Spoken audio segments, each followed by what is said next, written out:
Estás escuchando Brújula 593 con J. Lloret y Joana Ortiz. Queremos dar la bienvenida a todos quienes están pendientes de esta transmisión y sobre todo a Radio La Calle, que ha hecho posible que estemos conectados también en un nuevo programa de Brújula 593. Joa, ¿cómo estás? Buenos días. Hola Jota, buen día amigos y amigas. Gracias por seguir con nosotros en Brújula 593 y en la programación de Radio La Calle. Así es, estoy desde mi hermosa ciudad, feliz, contenta de estar nuevamente con la familia después de 6 meses de no haber podido visitarlos. Y bueno, también con mucha pena, ¿no? Porque la situación en Loja, al igual que en Cuenca, al igual que en Quito, está desbordada. Justamente ayer veíamos varios partes mortuorios que pasaban en un canal local, ¿no? Y eso es lamentable porque es como el doble, el triple de partes mortuorios que habitualmente se leen, ¿no? Y es lamentable también que este tipo de situaciones pues estén acabando con la vida de personas, ya de personas cercanas, incluso que uno los pudo conocer en algún momento, ¿no? Creo que esto nos atraviesa a todos y no hay que descuidarse de esta situación que también es compleja. Sin embargo, los temas económicos, los temas políticos también están o son parte de la coyuntura como tal. Y bueno, hay que seguir esto siempre tratando de cuidarnos, tratando de hacer las cosas bien por nosotros, por las personas que están a nuestro alrededor también. ¿Cómo estás, Jota? Bien, todo bien también, pendiente, expectante. La situación es bastante complicada también aquí en el Azuay, pero como tú dices, hay que tomar las medidas de precaución y valga la oportunidad para decirles a todos nuestros radioescuchas que mantengan las medidas de aislamiento, que sobre todo cumplan con aquellas condiciones de lavado de manos, de alejamiento social, de distanciamiento, que creo que son importantes en estos momentos. Y precisamente para abordar los temas económicos, teníamos ya mismo debe estar por ingresar nuestro invitado. Tú tenías un antecedente con respecto al programa del día de hoy, cómo se ha manejado en estos días, sobre todo la Asamblea Nacional. Hay una serie de temas pendientes que no han sido tratados, Joa. Ahí me fui un ratito silencié en realidad el micrófono. Sí, justamente estamos ya a 10 meses del cambio de gobierno, del cambio de asamblea, y creo que hay algunos temas pendientes, varios temas pendientes, sobre todo que son del sentir ciudadano, de esa impotencia que la ciudadanía siente con respecto a los temas que están pasando, ¿no? En el país. Hay, sobre todo en la parte fiscalizadora, un bloqueo, una protección, un blindaje a funcionarios del gobierno, y eso creo que es lamentable porque desde bancadas como la de la Revolución Ciudadana se han planteado juicios políticos, por ejemplo, contra el ministro Martínez. Justamente hoy vamos a hablar del tema de la deuda, pero está en eso, está también el juicio político contra la ministra de Gobierno, está un juicio político que debería entrar ya, pero hay bancadas que no firman, que no apoyan, que no respaldan, como por ejemplo es el juicio político contra el Contralor, ¿no? Entonces creo que hay varios temas pendientes, creo que la Asamblea le ha quedado debiendo al país en varios temas, no solamente de la legislatura, sino también de fiscalización. En temas de la legislación creo que han respaldado y han gobernado todos estos 3 años con Lenín Moreno, han aprobado sus leyes, a cambio de qué, ya lo hemos visto también en estas últimas semanas.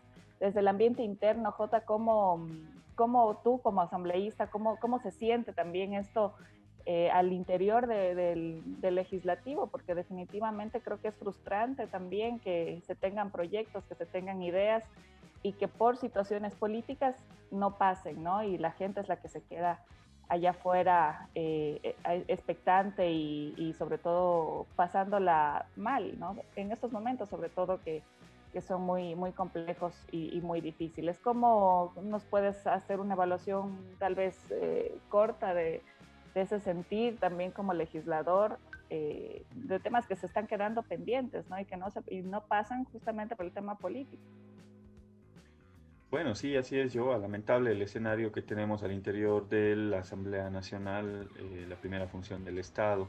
Y yo creo que de a poco se va conformando o reafirmando cierto malestar que existe ya no solo en la bancada de la Revolución Ciudadana. Creo que ese malestar se viene ampliando hacia otras fuerzas políticas, porque hemos visto cómo se está manejando en estos momentos de que el país necesita un proceso de fiscalización cuando salen a la luz una serie de hechos, de elementos en los cuales se puede evidenciar una siguiente pandemia, que es la pandemia de la corrupción. Lamentablemente hoy vemos cómo la Asamblea Nacional mira hacia otro lado.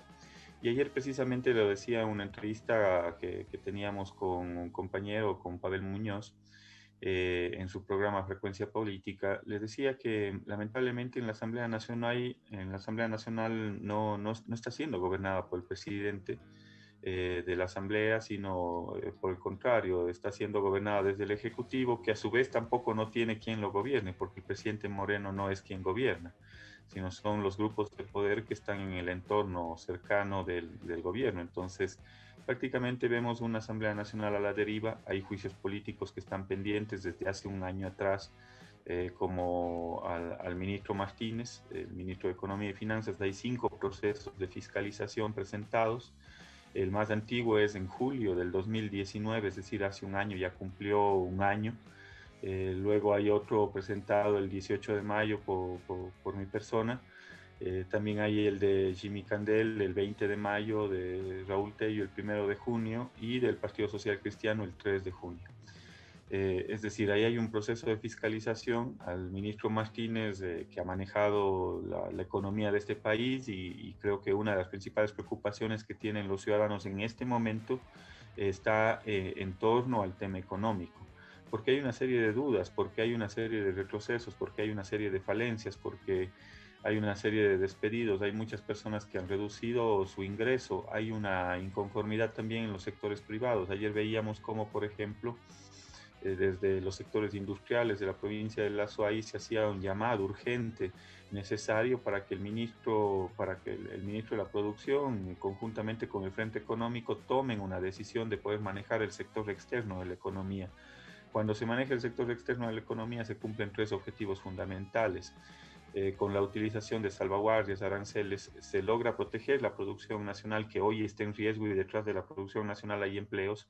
Se logra otro objetivo, que es evitar la salida de dólares, y se logra también un objetivo recaudatorio. Nosotros habíamos planteado, y lo habíamos venido insistiendo, que si es que se revisaban 375 partidas arancelarias, se podría recaudar 288 millones de dólares.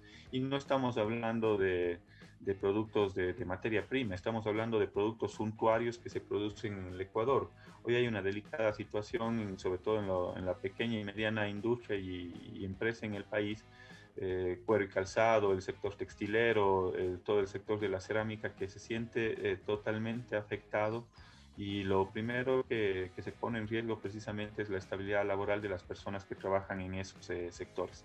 Solo les doy un dato nada más, de 10 empleos que se producen en el Ecuador, 7 vienen del sector de la pequeña y mediana empresa, que precisamente es uno de los afectados, porque la devaluación de los otros países hace que no puedan competir en muchos de los casos con los productos que tenemos en el Ecuador de la producción nacional. Nosotros no podemos devaluar nuestra moneda, por lo tanto hay que manejar el sector externo de la economía, que lo hemos venido insistiendo en reiteradas ocasiones. Un poco ese es el escenario que tenemos en la Asamblea Nacional. Nosotros no creemos que no podemos permitir que se sigan burlando de los procesos de fiscalización, que no exista una agenda de fiscalización, y por lo tanto la bancada de la Revolución Ciudadana va a tomar algunas decisiones en el transcurso de esta semana y la próxima semana. En todo caso, creo que esos temas son importantes analizarlos, y qué mejor forma de hacerlo, yo, que con un experto en materia económica. Le conocemos a nuestro invitado, es una persona que ha venido dándole seguimiento sobre todo al manejo de la deuda y al panorama económico. Con él creo que podemos abordar algunos temas que van a ser de interés, sobre todo de los ciudadanos que están pendientes de esta entrevista, Joa. No sé si ya tenemos a nuestro invitado. Sí, está ya con nosotros Juan Pablo Jaramillo. Voy a presentarlo antes de darle la bienvenida. Él es máster en economía con énfasis en políticas públicas y se ha desempeñado en varias instituciones públicas.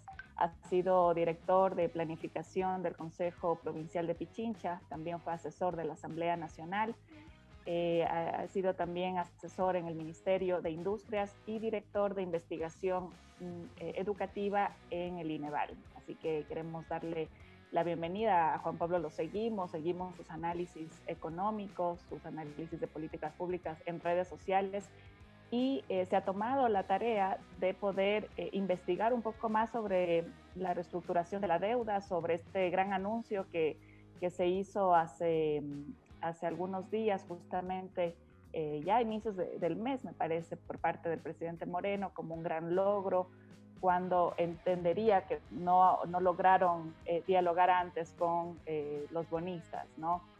Juan Pablo, queremos darte la bienvenida, agradecerte por estar en nuestro programa en Brújula 593, para poder aprender también un poco de cómo es este tema del manejo de la deuda, cómo se plantea la renegociación de la deuda con los tenedores de bonos y por supuesto de un tema que a lo mejor y para la gente resulta un poco complejo entender y por eso creo que es importante también tratarlo porque no podemos descuidarnos de estos temas. Juan Pablo, bienvenido, ¿cómo estás?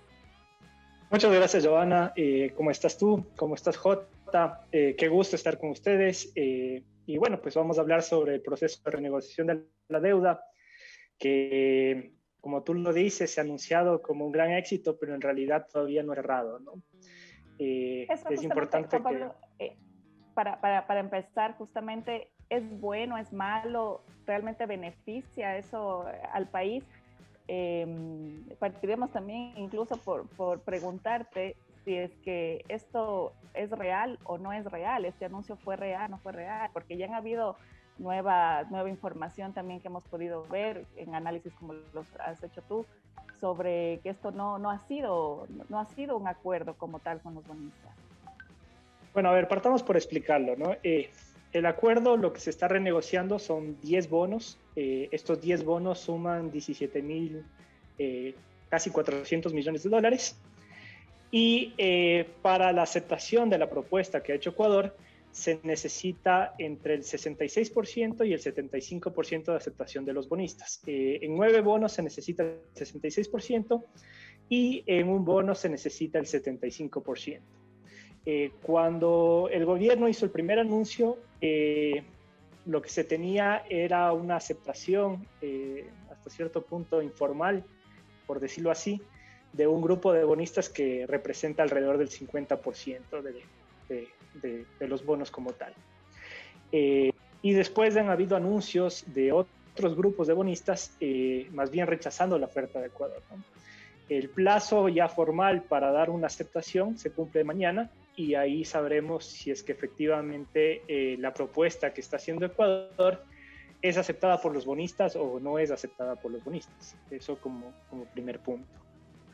Creo que es importante que conozcamos también cuál es el origen de la deuda, ¿no? Porque muchas veces se cree que esto es una herencia que viene del gobierno pasado y eso en realidad no es así.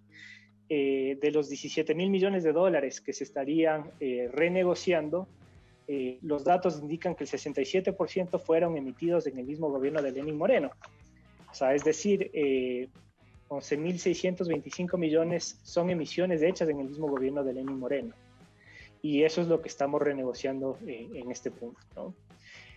Creo que también es muy importante hablar sobre un segundo punto, que es el costo de oportunidad que ha tenido esta renegociación, porque esta renegociación no empezó hace un mes, empezó hace muchísimo tiempo atrás, en realidad, cuando tuvimos el anuncio de que entrábamos en cuarentena y de la pandemia. Y esta renegociación ha tenido un costo de oportunidad inmenso para el país, porque el Ministerio de Finanzas, para llegar a este anuncio de renegociación, incluso ha prepagado deuda en todos estos meses, ¿no? Habían dos opciones en ese momento. La una era irse por el default, anunciar un default y en default ir a una renegociación. Y la otra es lo que hizo el Ministerio, ¿no? Seguir pagando la deuda, pedir un aplazamiento de los intereses e incluso ciertos rubros prepararlos. Y esto tiene un costo de oportunidad que es inmenso porque esos recursos salieron del país cuando se pudieron haber utilizado para atender los temas inherentes a la pandemia. Es decir, podíamos haber utilizado esos recursos para salud, podíamos haber utilizado esos recursos para dar ayudas económicas a las empresas que quebraron, podíamos haber utilizado esos recursos para dar bonos de subsistencia a personas que también cayeron en situación muy vulnerable. Entonces, eso también hay que analizarlo, ¿no? El costo de oportunidad que ha tenido al entrar en esta renegociación. Bueno, un tercer punto es que realmente desconocemos cuáles son las cláusulas legales de este acuerdo, ¿no? Se ha dicho o hay indicios, por ejemplo, de que este nuevo acuerdo impediría después que Ecuador llegue a un posible nuevo acuerdo ya con un gobierno sobre una recompra vía valor de mercado de los bonos, ¿no? Entonces eso es algo que no han aclarado realmente las autoridades. Un cuarto punto que creo que es importante también explicarlo a la ciudadanía es sobre el beneficio que están teniendo los bonistas de esta negociación. Porque claro, el gobierno sale y hace un anuncio y dice, no, lo que nosotros estamos logrando es una reducción de 1.500 millones de dólares en el capital de la deuda, una reducción en la tasa de interés y parecería que un aumento de los plazos de la deuda y parecería que todo es color de rosa y que la propuesta es sumamente beneficiosa para el país. Pero también hay que analizarlo desde el punto de vista de los bonistas, ¿no? Y entender que los bonistas, la mayoría de estos no adquirieron la deuda a valor nominal, sino que la adquirieron a valor de mercado. Esto implica, una semana antes de que se dé el anuncio de la renegociación, la deuda ecuatoriana cifraba en el 45% de su valor nominal. Eso quiere decir que esos 17.000 millones de dólares en realidad en el mercado costaban 8.000 millones de dólares. Y si es que el gobierno lo que dice es, con mi acuerdo, donde estamos logrando un descuento de 1.500 millones de dólares, eso implica que estaríamos aceptando una deuda que se rebaja en alrededor de un 8%, un 92%, cuando en el mercado costaba 45%. Entonces, para los bonistas es un excelente negocio, ¿no? Compran en 45% y terminan recibiendo un flujo de caja sobre el 92% de lo que era la deuda inicial. Entonces, esto hay que analizarlo bien, ¿no? Porque en función de esto podemos saber si es que la renegociación fue buena para el país o no fue buena para el país, porque podíamos haber renegociado de una forma mucho más agresiva y obtener un mucho mayor beneficio para el Ecuador. Juan Pablo, y finalmente...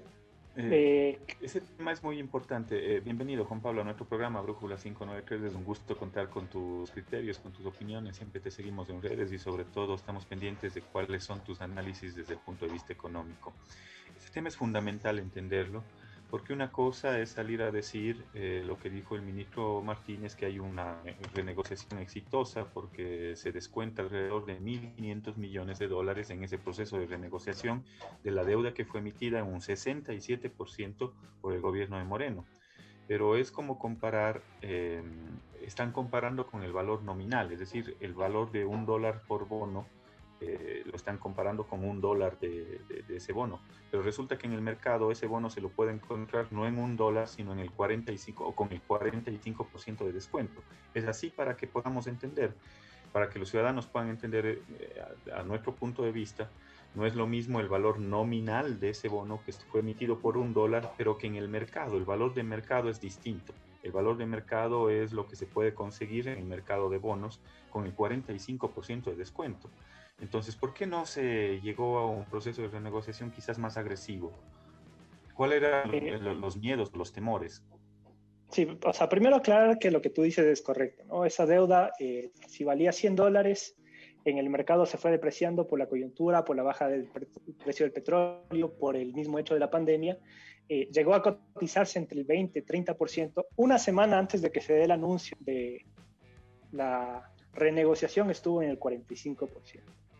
¿No? Entonces uno podría preguntarse, entonces, bueno, si estamos prácticamente teniendo un descuento que representa el 8%, que son los 1.500 millones de dólares que anuncia el gobierno, estaríamos aceptando una deuda de 92 cuando en el mercado costaba 45. ¿No? Entonces, en función de eso, es que uno tiene que preguntarse, ¿hicimos un buen trato o no hicimos un buen trato?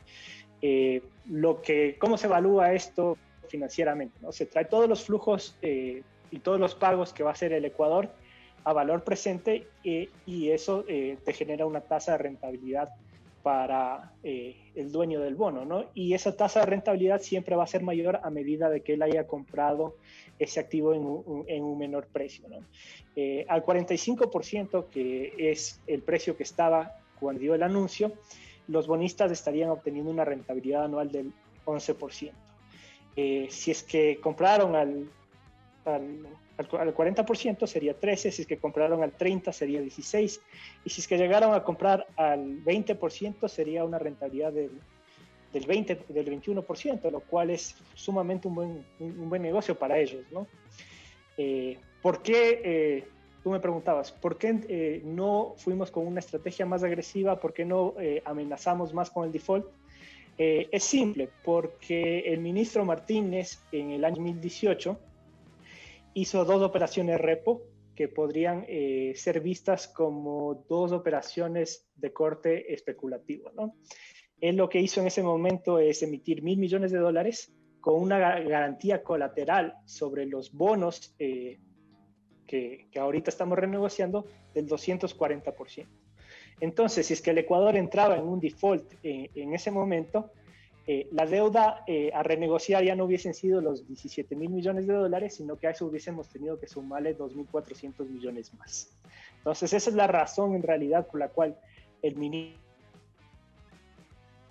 no entrar con la amenaza del default o ir a un default para ir a la negociación, sino que decide seguir pagando y prepagar y levantar esos repos que tenía. Esos repos iniciaron en 2018 y tenían que haber sido levantados en el 2022. Tenían 4 años de plazo. Lo que se hizo es prepagar esa deuda, sacar dinero del flujo de la economía ecuatoriana para levantar esa garantía colateral que tenían sobre los bonos. Esa es realmente la razón por la cual nosotros no entramos en un proceso de renegociación mucho más agresiva como sí lo hizo, por ejemplo, la Argentina. El tema último que mencionas es importante quizás darles más luces a nuestros radioescuchas, porque hay un elemento adicional. Esos bonos que se prepagaron o esa deuda que se prepagó, porque había ese colateral, esa garantía del 240%, se lo hizo en medio de una pandemia, en medio de un estado de excepción, en medio de una crisis sanitaria. Es decir, prefirieron pagar anticipadamente la deuda antes que utilizar esos recursos en la atención de la crisis sanitaria, por ejemplo, aquí en el Ecuador. ¿Crees que habían algunas otras perspectivas de endeudamiento? ¿Por qué el ministro Martínez jugó con esa apuesta de poder un contingente de bonos, una garantía de bonos, con respecto a $1.000 millones que solicitó? ¿Por qué no buscó otras alternativas de financiamiento? Ese tipo de operaciones ya lo había hecho en el Ecuador en algún momento. Quizás había una experiencia previa con respecto a ese tipo de operaciones, de pedir $1.000 millones y poner el 240% de garantía en bonos también, seguramente para poder bajar la tasa de interés. No sé si había alguna experiencia previa. Efectivamente, o sea, la justificación que se dio es para poder bajar la tasa de interés de esos $1.000 millones, ¿no? En ese momento, esos $1.000 millones vinieron con una tasa de interés de alrededor del 6%, pero con eso colateral, ¿no? Realmente no se había jugado con tener este tipo de colaterales sobre bonos, ¿no? Sí se había jugado con tener garantías sobre, por ejemplo, el oro o tener garantías sobre el petróleo ecuatoriano. Pero sobre los bonos no teníamos una experiencia previa sobre aquello, ¿no? Y ese es el punto, porque la cláusula de estos repos, porque finalmente no son emisión de bonos como tal, pero sí es deuda, son repos, ese es el nombre técnico, determinaba que si es que los bonos en el mercado ecuatoriano llegaban a bajar de cierto umbral, el Ecuador tenía que o prepagar la deuda como finalmente lo hizo, o 2, poner garantías en efectivo adicionales para compensar esa caída del valor en el mercado de los bonos, ¿no? Por eso es que meses atrás igual salía ingente cantidad de dinero para cumplir con esa garantía. Finalmente lo que hizo es después precancelar el acuerdo y levantarlo, ¿no? Porque ese es un acuerdo que tenía que haber sido levantado en el 2022. Se lo hizo, claro, en plena pandemia, y eso constituye un costo de oportunidad inmenso para la economía ecuatoriana en términos de bienestar, ¿no? Porque esos $1.000 millones podían haber sido empleados en salud, podían haber sido empleados en ayudas económicas a los más vulnerables, podían ser empleados en ayudas económicas a las empresas que tuvieron que cerrar sus operaciones por la cuarentena.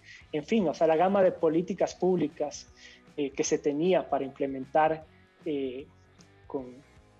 política pública para hacer menos grave la situación económica del interior del país era muy extensa, pero se decidió dar prioridad a los tenedores de bonos internacionales y a las deudas que teníamos con Goldman Sachs y con Credit Suisse, ¿no?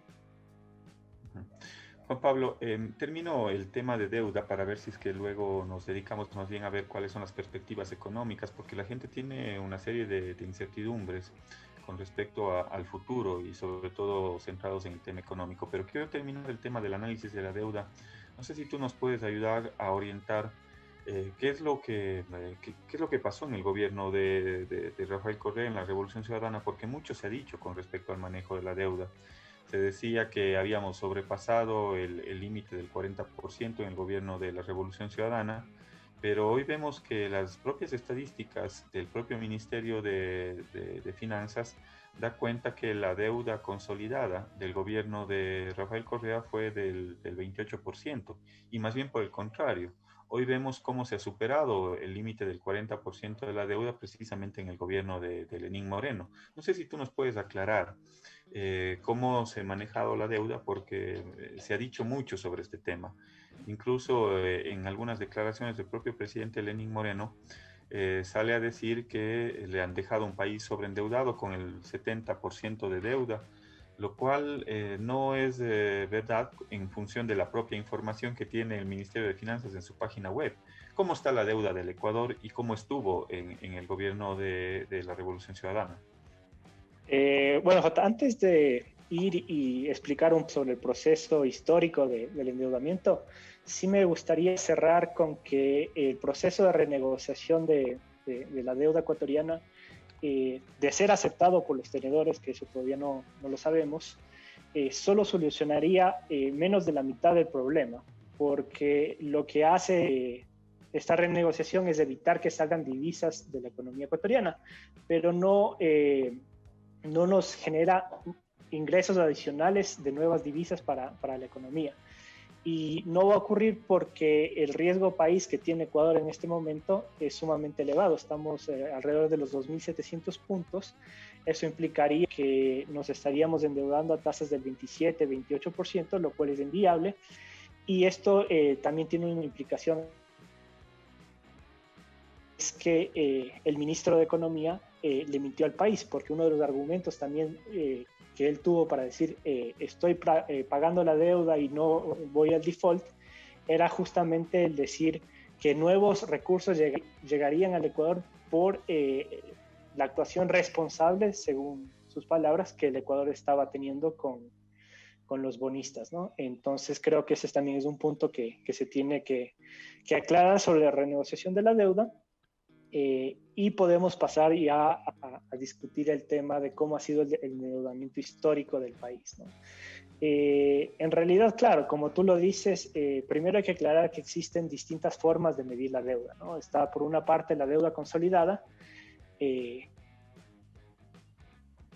tengas registros duplicados de la deuda en el sector público, porque lo que mide es la posición del sector público frente a los privados y frente a los externos, es decir, no contabiliza la deuda que existan entre instituciones del sector público. ¿Por qué? Porque se entiende que el sector público es uno solo, ¿no? Cuando hablamos del sector público no financiero, hablamos de todas las instituciones que constituyen el sector público no financiero. Entonces ahí está el gobierno central, ahí están los gobiernos autónomos, ahí está la seguridad social, y lo que se deudan entre esas instituciones no es lo relevante para calcular el monto de la deuda. Entonces, un primer punto que hay que tener claro es cómo se medía la deuda a nivel legal y cómo se medía en función de la sostenibilidad del país, y se lo medía en términos consolidados. Entonces, por eso es que el presidente Correa, con el 28% de deuda, ¿no? Mientras que Lenín Moreno, cuando asume, él empieza a calcular la deuda agregada, que no tenía realmente ni siquiera un sustento legal. Después lo que hizo es cambiar la ley para tener un sustento legal sobre la misma. Ahí dio paso a la ley de fomento productivo, en donde se cambió la forma de calcular la deuda. Y curiosamente, posteriormente, en la última ley, que es la ley de ordenamiento de las finanzas públicas, una ley que viene con el asesoramiento del Fondo Internacional, le dices, no, ustedes tienen que consolidar la deuda. Entonces vuelven nuevamente a la metodología empleada anteriormente, ¿no? Más allá de cómo se quiera medir la deuda, lo que es clarísimo es que ha habido un proceso de endeudamiento agresivo en el gobierno de Lenín Moreno, porque cuando de deuda consolidada, y lo tomamos en el año 2000, a finales del año 2016, ese se encontraba en el 28%. Actualmente esa deuda consolidada está en el 44% del PIB, ¿no? Entonces ese es el incremento de la deuda que ha tenido el gobierno de Lenín Moreno en términos consolidados. Si nos diríamos por el lado, en cambio, de la deuda agregada, a finales del 2016, 8% del PIB. Entonces, ya sea con deuda consolidada, ya sea con deuda agregada, es clarísimo que ha habido un proceso de endeudamiento agresivo en el gobierno de Lenín Moreno. El gobierno de Rafael Correa, por el contrario, tuvo unos primeros años en los cuales lo que hubo es un proceso de desendeudamiento del país, y posteriormente en los últimos años sí se aumentó ese nivel de deuda, pero hasta niveles, por decirlo así, todavía estables en el país, ¿no? En la deuda externa, que realmente es la que genera más interés para los ecuatorianos, porque esta deuda nos permite saber la economía ecuatoriana y cuánto dinero tendrá que salir de la economía ecuatoriana a futuro por pago de intereses y por pago de amortizaciones. Se tiene que, cuando Rafael Correa asumió la presidencia, la deuda externa era del 20% del PIB, él la dejó en el 25% del PIB. Sí, es un incremento de 5 puntos del PIB en 10 años. Lenín Moreno ha llevado ese incremento de la deuda externa al 40% del PIB, es decir, 15% del PIB, pero en 3 años. Entonces es un endeudamiento muchísimo más agresivo. Por eso es que yo te comentaba y te decía, cuando estamos renegociando esta deuda de los 17.000 millones de dólares, que no es la totalidad tampoco de la deuda externa, el 67% es deuda emitida por Lenín Moreno. Él emitió en particular en este tipo de bonos 11.600 millones de dólares. Eso es muchísimo más que todas las emisiones o todo el endeudamiento que hizo Rafael Correa en los 10, más o menos a 8.000 millones de dólares, y que actualmente está en 6.000 millones de dólares porque Lenín Moreno dice que ha pagado una parte de la deuda. Sí, efectivamente ha pagado una parte de la deuda, pero una parte mínima. En realidad, cuando uno analiza la globalidad de las cifras en todo lo que es deuda externa, uno encuentra que él ha tenido desembolsos de 24.000 millones de dólares, y que la deuda neta, en términos netos, es decir, descontando ya lo que se pagó de deuda previa con esos 24.000 millones de dólares, ha aumentado en 15.000 millones de dólares. Entonces es una cifra muy, muy significativa. Juan Pablo, solo termino para darle paso a Joa con una inquietud de una persona que está conectada a nuestro programa. Javier nos pregunta, si es que no sé si tienes a la mano cuál es el servicio de la deuda del gobierno de Moreno, y dónde está la plata. Es decir, si es que ha tenido desembolsos por 24.000 millones de dólares, y no recuerdo el dato que nos diste en términos netos, me parece que eran 14.000 millones. ¿Dónde está la plata? ¿Qué hizo con esa plata? Es lo que nos pregunta Javier. Bueno, una parte importantísima se fue en fuga de divisas. Tenemos ahí que, claro, no se controló el sector externo, ¿no? cuando Lenín Moreno asumió la presidencia, se le advirtió y se le dijo, el problema de la economía ecuatoriana no es tanto fiscal. Sí hay un problema fiscal que hay que solucionar efectivamente, pero el mayor de los problemas es un problema de índole externo. Es decir, no tenemos la forma de hacer que vengan más divisas de lo que sale. ¿Qué hizo Lenín Moreno? O sea, tomó todas las decisiones para que sigan saliendo divisas del país. Relajó, por ejemplo, el impuesto a la salida de divisas, quitó las salvaguardas cuando se debían haber extendido por algún tiempo más. Sí, prefirió el endeudamiento externo frente al endeudamiento interno, lo que implica que por concepto de intereses iba a salir muchísimo más dinero. En términos monetarios, lo que pagamos de intereses hoy es el doble de lo que pagábamos en el 2016, y eso es fuga de divisas. Tienes el micrófono apagado, Jota. No te escucho bien. Sí, sigue nomás. Estábamos precisamente expectantes de esa respuesta, porque es fundamental que los ciudadanos lo tengan presente y lo tengan pendiente. Sí, entonces, endeudarse en sí no es malo. El problema es cuando uno se endeuda y no controla el sector externo, y esas divisas que entraron por deuda terminan saliendo después por otras fuentes, por importaciones, por fuga de divisas. El sector privado, los bancos en los últimos años han sacado ingentes cantidades de dinero al extranjero. ¿Por qué? Porque simplemente allá se sienten más respaldados y dicen, no, nosotros estamos actuando de forma prudente. Lo que hace es mermar la liquidez que tenemos en la economía interna y hacer que la economía crezca menos. ¿Cuál es la mejor forma de pagar la deuda y de hacer la deuda sostenible? Teniendo crecimiento económico. ¿Por qué? Porque la deuda se mide en términos relativos, es decir, la deuda frente al PIB. Pero si el PIB no crece, esa deuda se vuelve insostenible.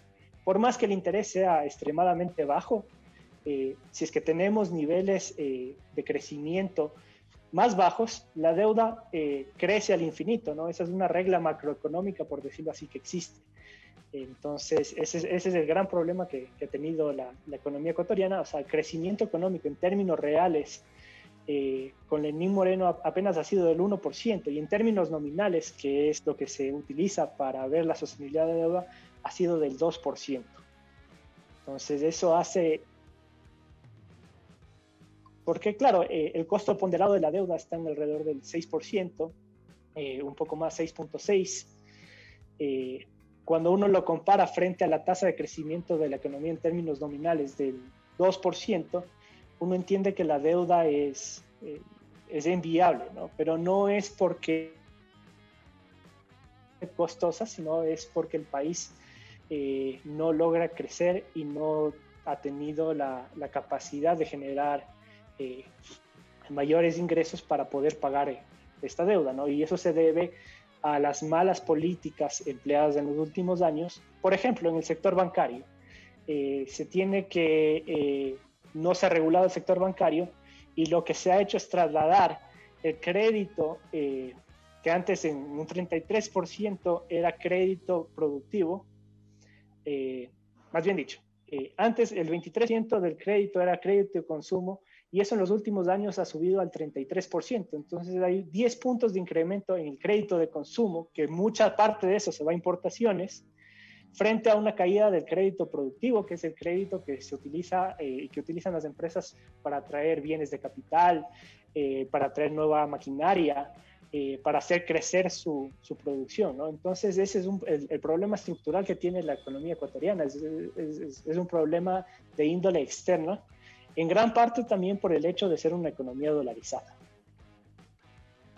Juan Pablo, bueno, muy interesante la verdad lo que hemos podido conversar contigo sobre el tema de la renegociación de la deuda. Ayer justamente salió una noticia, lo vi en Twitter de Orlando Pérez, que 2 grupos de tenedores presentaron una demanda contra Ecuador justamente para bloquear la renegociación de la deuda.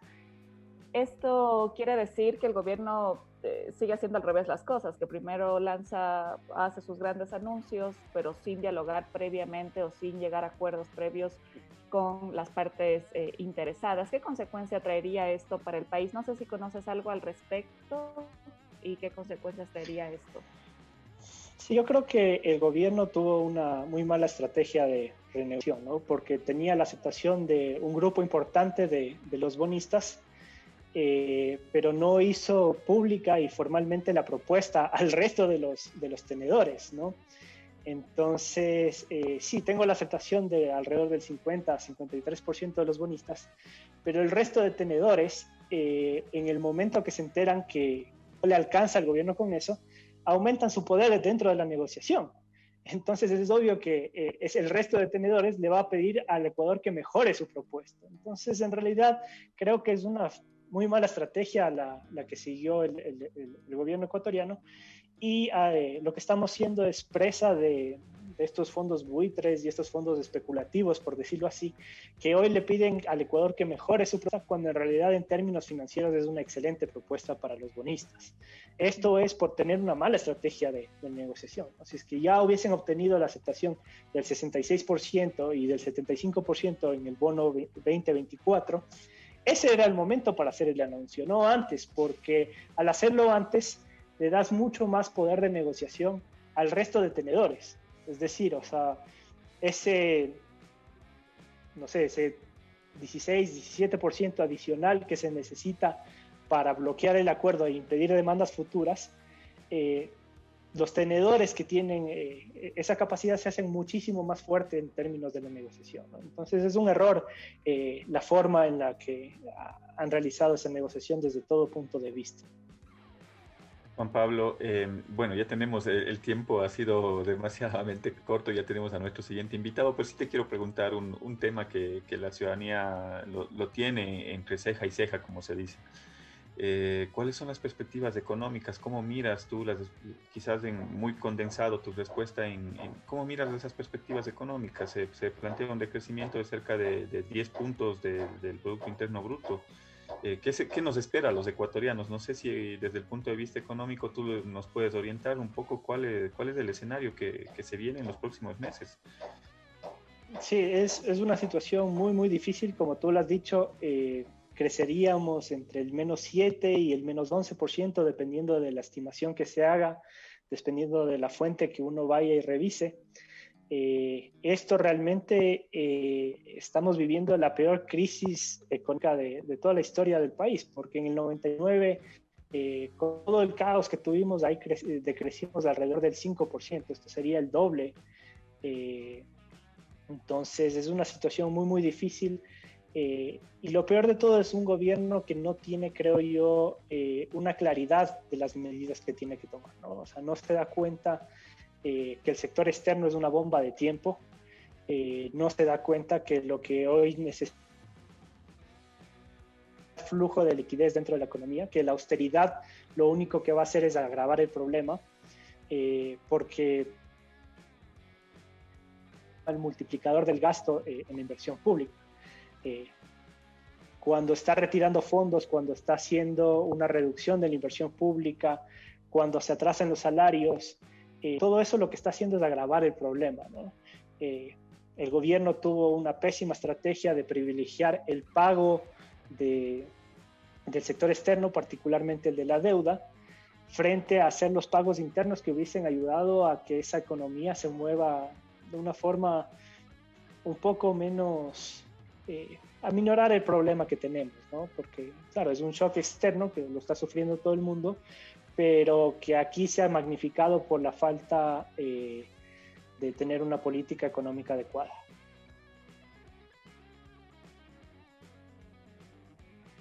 Bueno, te agradecemos mucho, Juan Pablo, por haber estado con nosotros esta mañana analizando la reestructuración de la deuda, temas que probablemente para la ciudadanía pueda resultar un poco complejo.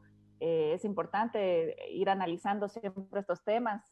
Recomendamos seguir a Juan Pablo en sus redes, realmente nos deja claro. Y no es que esos datos que Juan Pablo presenta son de acceso público, entiendo, están en el Ministerio de Finanzas, están en páginas web de instituciones del Estado.